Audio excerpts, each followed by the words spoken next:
Hey everyone, welcome back to The Real Business Talk. I'm Ryan. And I'm Alicia. Today we're going to talk about business, entrepreneurship, marketing, and honestly, a topic that might start quite a lot of arguments online. Yeah, because today's topic is saving money to start a business is outdated. I already know some people are typing angry comments right now. Honestly, when I first heard this sentence, I got triggered too. Same. Because growing up, we were taught, save money first, be stable first, then only start something. Especially in Asian families. Yes, like, don't simply take risks. Wait until you're financially secure. Business is dangerous. And to be fair, our parents weren't wrong. Not wrong, just from a different era. Exactly. Because back then, starting a business really needed capital. You needed shop rental, staff, inventory, renovation, machines, all up front. Now, someone with a phone, Wi-Fi, and decent communication skills can literally build an entire business online. Which is honestly crazy if you think about it. The barrier became lower, but the speed became faster. That's the scary part. Because now, while you're still preparing, someone else already launched, failed, learned, pivoted, and started making money. I think that's why this topic hits people emotionally, because many people secretly feel they're already behind. Oof, that's real. Like, think about it. You open Instagram or TikTok, and suddenly some 22-year-old is teaching business online. Meanwhile, you're sitting there like, I'm still trying to figure my life out. Exactly. And honestly, social media changed our perception of time. 100%. Everything feels urgent now. Because the internet rewards speed, not waiting. And I think many people misunderstand what entrepreneurship actually is. They think, I need enough money before I can start. But nowadays, money is not always the first requirement anymore. Attention is. Exactly. If you know how to get attention, you can get customers. If you get customers, you get cash flow. And cash flow gives you options. Yes. Meanwhile, someone else is spending 5 years saving money, but never actually learning the market. Oh no, that's dangerous. Because business is not just about money. It's about timing, attention, adaptability, communication, understanding people. And honestly, a lot of people are not actually preparing. Wait, what do you mean? I think sometimes people use preparation to hide fear. Like, I'm still researching, I'm still planning, I'm still saving money. Sometimes that sounds productive, but secretly it means, I'm scared to fail. I'm scared nobody will support me. I'm scared I'm not good enough. That's actually true. Because once you start publicly, everything becomes real. Exactly. People can judge you, ignore you, reject you. And entrepreneurship today is very emotional. Especially online business. Yeah. Every day you're comparing yourself to better creators, bigger brands, people going viral overnight. And the worst part? Social media only shows the winning moments. Not the breakdowns. Not the anxiety. Not the, I have no idea what I'm doing phase. Which every entrepreneur goes through. Literally everyone.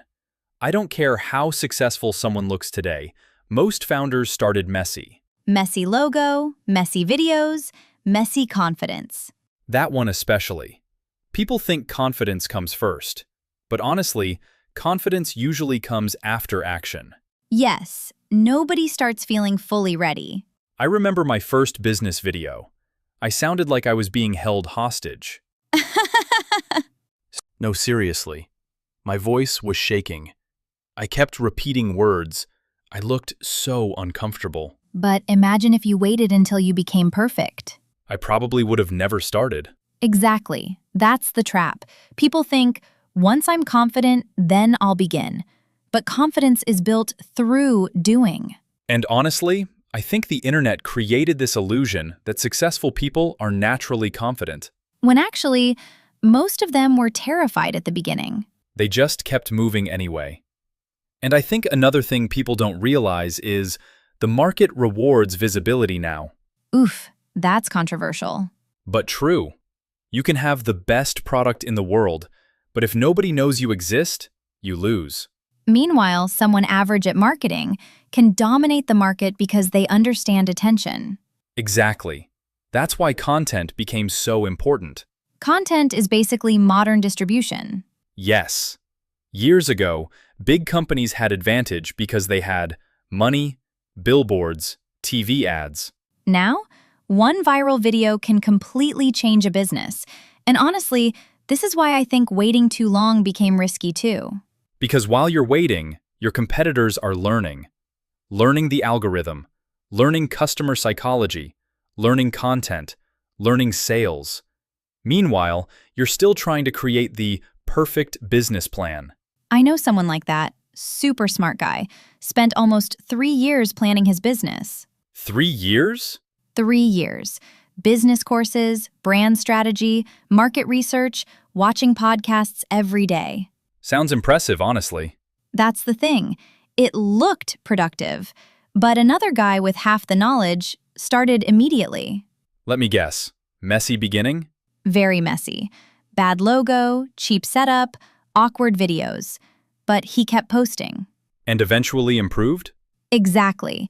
After 2 years, he already had customers, systems, audience, brand awareness, experience. While the prepared guy still hadn't launched. That story changed me, honestly. Because movement creates clarity. Yes, people think clarity comes before action, but most clarity actually comes after action. That's such an important point. Because business is one of those things you cannot fully learn theoretically. You need market feedback. Exactly. You can watch 500 podcasts, read 20 books, save money for years, but until someone actually pays you, you still don't fully understand business. And honestly, the market humbles everybody. True. You think your idea is amazing, then nobody buys. That is really pain. Then suddenly, some random simple idea performs way better. That's the scary thing about business.